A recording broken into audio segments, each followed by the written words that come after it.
I think it goes without saying that one of, if not the biggest icon the world has ever seen is Michael Jackson. And I don't think we in 2026 can actually grasp just how massive he was at his peak.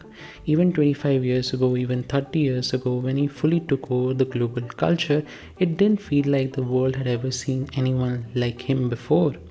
It wasn't just fame, it wasn't just the popularity that he had, it was something closer to cultural domination. And I genuinely think no one has since reached that same kind of global stardom and unified attention in the same way Michael Jackson did at his peak. Now, of course, things have changed. Michael Jackson passed away almost 2 decades ago, and the world he left behind has had a very complicated time making sense of his legacy, to put it mildly. Because, on one hand, there's no doubt he is one of the most influential and prolific artists to ever exist. That part is undeniable. But then again, when we talk about him, we also can't ignore the fact that there's always been an elephant in the room. The allegations surrounding his life, which came out during his lifetime and continued even after his passing. And just to be clear, this video is not diving into that topic, not because it's not serious, but because it's a separate conversation entirely and not what this discussion is going to be about. So for the sake of this video, we're not going to enter that space. But we can't also pretend it doesn't exist in the public consciousness around him, because it does shape how people interpret his legacy today. And I think what's more interesting is the time we're living in now. We live in an era where consumption of celebrity culture is bigger than ever, and nowhere is that more obvious than in the number of biopics we keep getting. It feels like every year we're told that we need another definitive version of someone's life. Musicians, actors, public figures, people who shape the culture in some way or the other. And I think the logic here is very simple. If somebody contributed something significant to the world, then their life automatically becomes film material. But I don't know if it's that simple. Because when you turn a real person into a 2-hour narrative, you're not just telling their story. You're either compressing it, you're selecting parts of it, editing it, and then framing it however you want. And sometimes you start to wonder, are we actually trying to understand these people, or are we just trying to package them into something watchable? And that brings us back to Michael Jackson, because a biopic about him is not just another music film. It's not just another rise and fall story. It's something way heavier than that. It's an attempt to define someone who already feels larger than definition. And that's where the real question comes in. What is the actual purpose of making a 2-hour feature film about a man like Michael Jackson?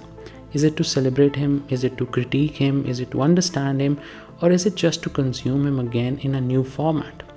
Because at a certain point it stops being about the storytelling and starts feeling like we're just reprocessing the same legacy over and over again, trying to reach some final conclusion that maybe doesn't even exist. And maybe that's the uncomfortable truth here. Some figures in history don't fit into clean narratives, and Michael Jackson might be one of them. Now coming back to the topic at hand, for people who don't know, Micheal is the new 2026 biographical film about the life of one of the most prolific artists to ever exist, Michael Jackson. And I think my overall reaction to this film has been pretty mixed, because from watching the trailers, the teasers, and everything surrounding this project, it really feels like this is not a film built primarily on the back of pure artistic risk or creative ambition. It feels carefully controlled, almost like it's been designed to avoid upsetting anyone. And I get why that happens when you're dealing with someone like Michael Jackson, someone who means different things to different people across the world. You're not just making a film, you're stepping into a global argument that already exists. So what this film seems to do is play it safe, very safe. Almost like it's been tailored to not alienate any section of the audience, especially the global fan base that still holds Michael Jackson at a near mythic level. Because at one point, he wasn't just a musician, he wasn't just a performer, he was arguably the biggest pop star on the planet, the king of pop in every sense of that phrase. But watching this film, the sense I keep getting is that its main purpose is not really to challenge anything. It's to reintroduce Michael Jackson to a newer generation, my generation, and it frames that introduction in a very specific way. We see the familiar beats, a working class background, a difficult relationship with his father, a childhood shaped by pressure, discipline, and expectations. and then the rise, almost inevitable in hindsight, into global fame. And on paper, that is his story. But the way this film presents itself is very structured, almost sanitized. Like it's trying to compress an extremely complex life into the most digestible version possible. A classic rise and triumph narrative, a very clean arc, almost too clean for itself. Because even on the surface, let's all agree, Michael Jackson's life was never that simple. And I think that's where the film starts to lose some of its weight, because instead of leaning into the complexity of who he was artistically, culturally, personally, it seems to settle into a more familiar biographical formula. One that feels safe, predictable, and very familiar. And that raises a bigger question. If you remove the complexity, what are you actually left with? Now, I do want to talk about something important before going deeper into the film itself. The portrayal of Michael Jackson in this film is handled by Jaafar Jackson, who, for people who don't know, is actually Michael Jackson's nephew. And that alone makes this casting feel very interesting, almost unusual in a way that immediately adds weight to the performance before it even begins. And honestly, for Jafar, I have to say he's very good in this film, like genuinely surprisingly good. There's a level of ease in this performance that feels very natural. He doesn't feel like someone impersonating Michael Jackson. He feels close to him in a way that's hard to define. And I think part of that comes from the obvious fact that he's not just studying Michael Jackson from the outside, he's connected to him personally through family, through proximity, through inherited mannerisms and presence. And it shows, because this is a performance that feels surprisingly lived in for someone so early in their career. It's one of the more compelling aspects of the film. And Coleman Domingo, I have to say, is another standout here as well. I think he really brings a strong presence to the role that he has in this film. He's one of those actors who naturally elevate whatever they're in. You can see the weight he brings to his scenes, and there's a certain authority in the way he performs that fits perfectly in a story like this. But at the same time, I honestly feel like his character is severely underwritten, because this could have been a much more complex role. There's space here, especially in Michael's early career arc, to explore more layered dynamics, more tension, more emotional depth between the people shaping his rise. But the film doesn't really seem interested in going that far. It feels like it's constantly skimming the surface of things instead of fully committing to them. Like it introduces ideas, introduces relationships, introduces conflict, but then quickly moves on before anything really actually develops into something deeper. And I think that's where Coleman Domingo's character suffers the most, because you can clearly see the potential in what this role could have been for him. There's a version of this film where this character becomes one of the most interesting parts of the entire story. But in this version, it never really gets the space or writing it needs to fully land. And that's really frustrating, because Coleman Domingo is absolutely capable of delivering something far more layered than what is given here.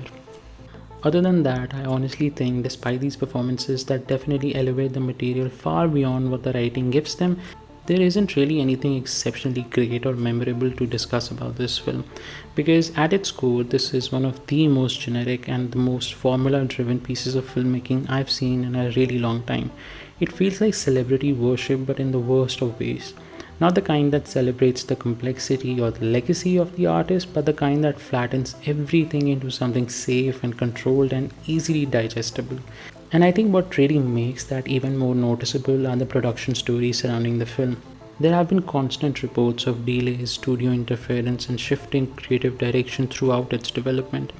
And while I don't want to get into the specifics of what the film may have originally been planned as, it's hard not to notice that something definitely feels lost in translation in the final product. There are moments where you can almost see traces of a different version of this film trying to exist underneath what we ended up getting, but it never fully materializes. And I don't think that's an accident, because the reality is, when you're dealing with a subject like Michael Jackson, especially in today's climate, there's a strong tendency to sanitize, to simplify, to avoid anything that might feel too complicated or too controversial. And when you do that, you risk stripping away the very thing that makes the story worth telling in the first place. Now, I'm not gonna pretend that there's some hidden definitive version of this film that we're missing out on, but I do think it's fair to say that there was probably a very different creative vision at some point in the development of this film, one that maybe leaned more into the complexity, more into contradiction, more into the uncomfortable parts of Michael Jackson's legacy as a cultural figure. but that version, if it ever existed in full, likely never made it to the screen. And maybe that's the whole point. Maybe that's the limitation of making a film like this in the first place, because no matter how you approach it, you're always going to be leaving something out. And I think that's really the biggest takeaway. It's a reminder that some lives are just simply too layered, too public, or too contested to ever fully fit into a 2 hour narrative without something being lost. And Michael Jackson, more than almost anyone, sits right in the center of that problem. A figure too influential to simplify and far too complex to just fit into 2 hours. So, yeah, that's it from my side. I'd love to hear what you guys think. If you've seen this movie, let me know your thoughts down in the comments below. And if you haven't, go see it and form your own opinions. If you enjoyed the video, make sure to like, share and subscribe. It really does help the channel in the long run. And as always, I'll see you in the next one.